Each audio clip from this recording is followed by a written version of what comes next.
most musicians that I know are they're never satisfied anyway with anything they do.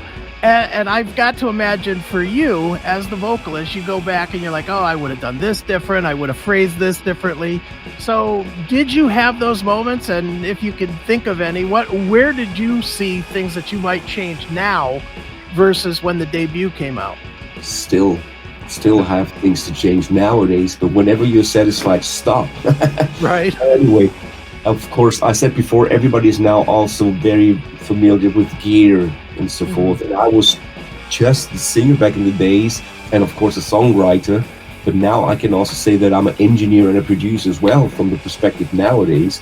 But back in the day, somebody else was pushing the button, and we were working as a team behind the glass.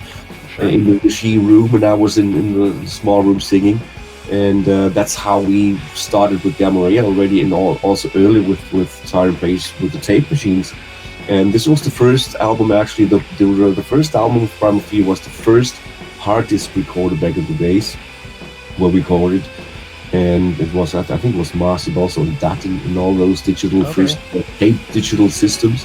Sure. You can compare this to nowadays, and it's not so long ago, 25 years. I mean, you can really see how fast this developed and evolved now. And yes, I would love to do that song with a sound from nowadays. Coming back to your question, of course, we would love to record several stuff again. But I'm pretty much satisfied with the first Primal album. The sound was really solid, and was really happy, and also, I mean, Tom's guitar sound was just amazing, and I'm really happy also with my vocal sound back in the days. And I can hear that my voice is also alternating a little bit in my age, but people kept comparing sometimes to a good wine.